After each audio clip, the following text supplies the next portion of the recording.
Why are we filming this right now? Well, this different one's intro. a little bit out of place because we picked up another camera, and rookie move, I filmed myself in slow motion doing the intro to this one. So I'm redoing this intro. It's on a MK6 GTI. We're doing a comparison of basically stock with an integrated engineering intake, and then we're going to do a IE downpipe with CAT, an IE front mount intercooler, and IE stage 2 software. So basically everything that IE offers to go to stage 2 on a MK6 GTI. Sorry that this is going to be added into footage that was filmed weeks ago, but let's get to it. All right, we're ready to see what this little stock GTI has in it for power. You have a general idea what it should make, but it's always good for a baseline. All right, let's do it.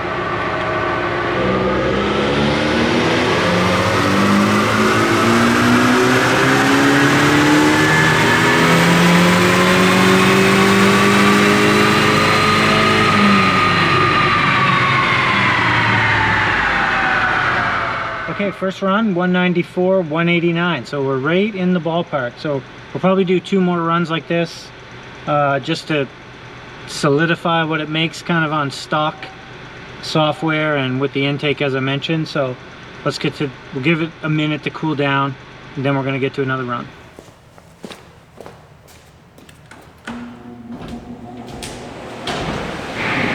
All right, we're ready for round 2. See if we can't pick up a little bit more power.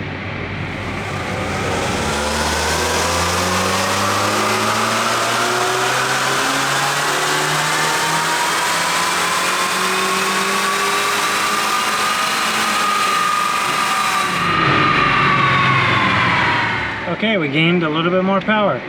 196, 194 torque that time. So I'll show you guys the graphs here once we're done with this, but we're going to do one more run just to lock it in, and then we'll get to doing the upgrades.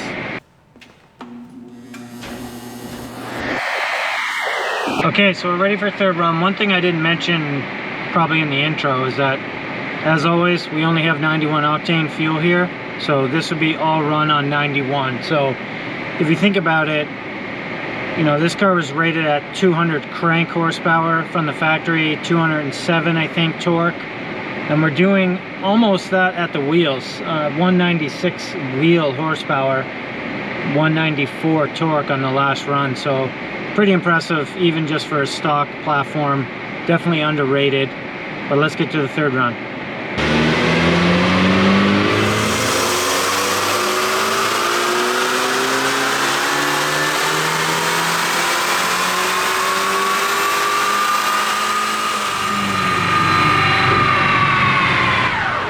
And we gained 1 more horsepower again, so 197 wheel horsepower, 195 torque. So pretty consistent, kind of what I was expecting honestly. But now, time to do some upgrades and see what we can get out of this for power. Okay, before we get to the upgrades, I did say I would show you guys the graph. So first run 194, second run 196, third run 197, and you can see the torque that matches, and there's the graph. Pretty typical for these. Pretty flat torque curve on them. But we're about to change that.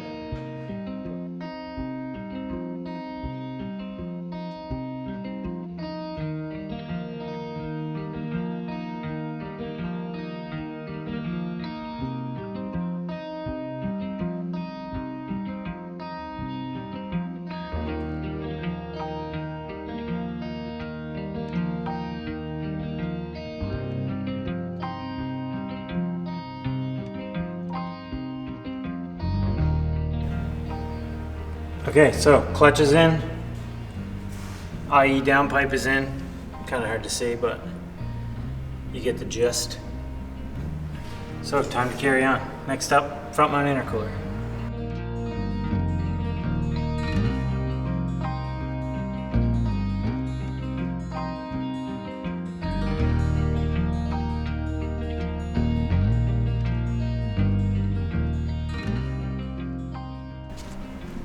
Okay, we got the stock intercooler out, and the new integrated engineering intercooler is going in. Finally. Oh, and I put the transmission in just for you guys that may have picked up on me saying that I was gonna put the intercooler in yet. Or next. Okay, now that we're done making a mess, time to flash the IE software. The cable comes in this fancy little case. Obviously you gotta download the software and the credits involved with whatever software you're putting on, but we're gonna get to that now so we can get it on the dyno.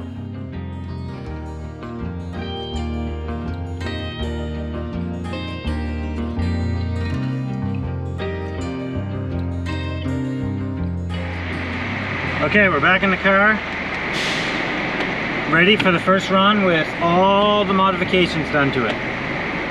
So let's see how she does.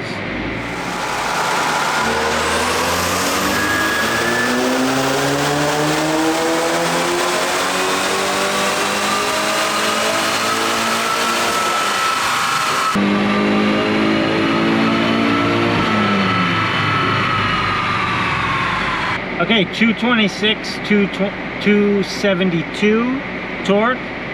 A bit lower than what I was expecting, to be honest. I'm gonna have to do a little bit of digging, make sure there's nothing going on inside the ECU, make sure there's no codes that we miss or anything like that. I always clear all the codes before we get on the dyno and make sure there's nothing abnormal that would be happening to it. So I got a little bit of digging around to do, and we'll try another run here in a minute.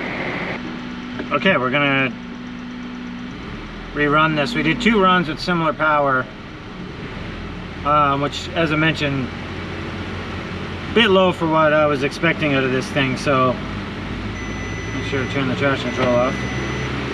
So I'm logging it this time, and we'll see if there's anything that jumps out that's blatantly obvious.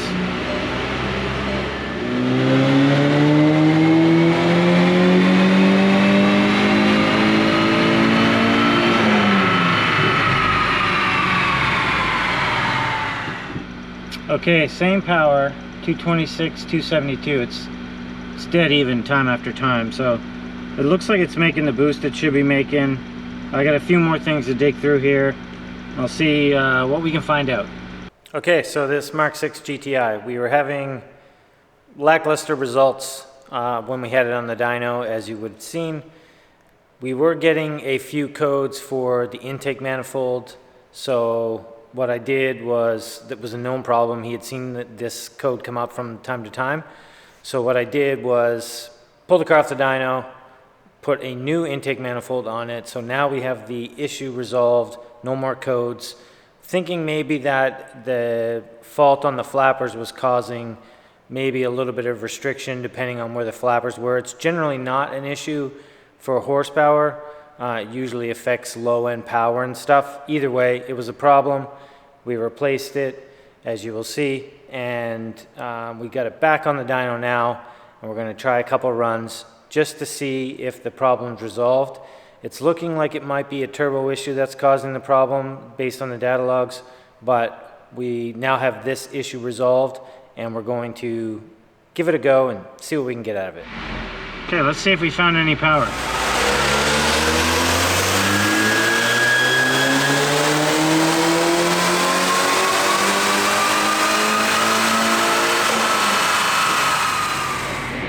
Okay, we gained a little bit of power for sure.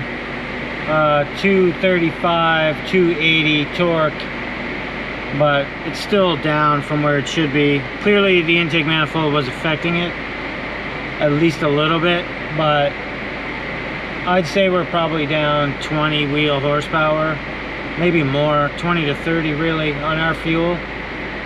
So I'm gonna dig through the logs, see if there's anything that jumps out at me again, see if the boost is doing the same thing that it was before, and then we'll reassess.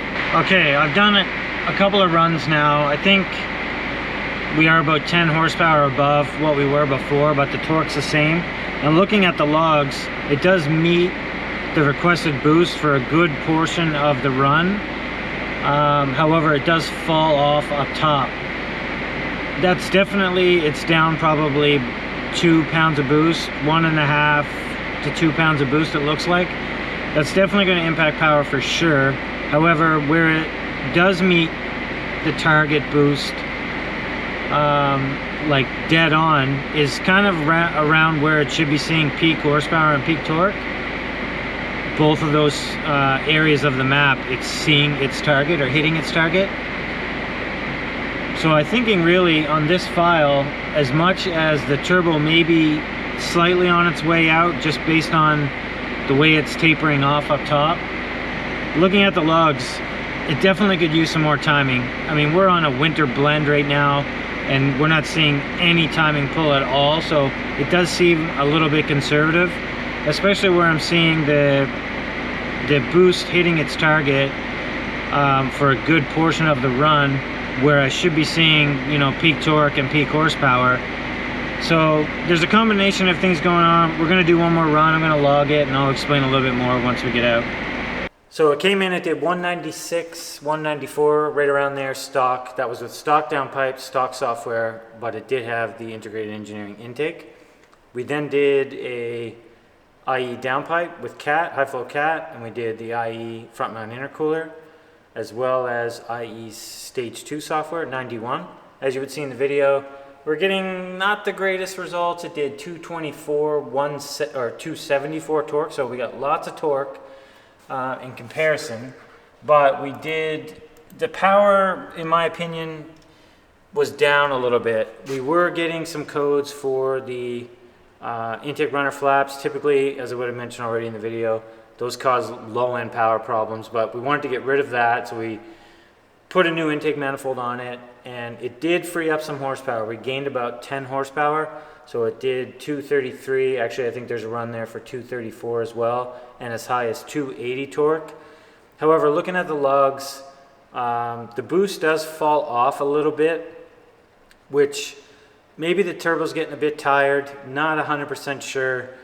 It could also be looking at where the boost is and where it meets target. It could just be a little bit soft on the timing.